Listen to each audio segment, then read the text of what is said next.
आपल्या कार्यक्रमाची जाहिरात लोकमान्य सेवा संघ विले पार्ले इथे लागलेली आहे। हे पहा केवढा मोठा नोटीस बोर्ड आहे यांचा। नोकरीविषयक नोकरीसाठी लोकांना मदत करतात, लोकसेवेचे उपक्रम त्याची माहिती, सशुल्क जाहिराती, काय काय सुंदर उपक्रम चालवतात। मुलांसाठी खेळण्याची जागा, सामुदायिक व्रतबंध संस्कार, असे इतके सुंदर प्रकल्प लोकमान्य सेवा संघ राबवते।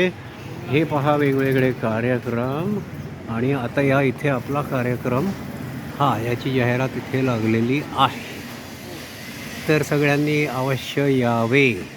22 मार्च पु ल देशपांडे सभागृह, 3रा मजला, पुस्तकाचे प्रकाशन। मुख्य अतिथी माणिक महाराज मोरे, पुरुषोत्तम महाराज मोरे, हरिभक्तपरायण तुकाराम महाराजांचे 10व्या पिढीचे वंशज, ऋषितुल्य व्यक्तिमत्व। त्यांची भेट होईल, त्यांचं भाषण ऐकायला मिळेल। आणि मधुरा वेलणकर मराठी भाषेसाठी ती इतकी छान सेवा करते आहे हल्ली, तुम्हाला ऐकून पण नवल वाटेल। तिचे काही व्हिडिओ मी शेअर केले आहेत, तिचा चॅनल आहे तोही बघून घ्या। तर मंडळींनो, सगळे नक्की या।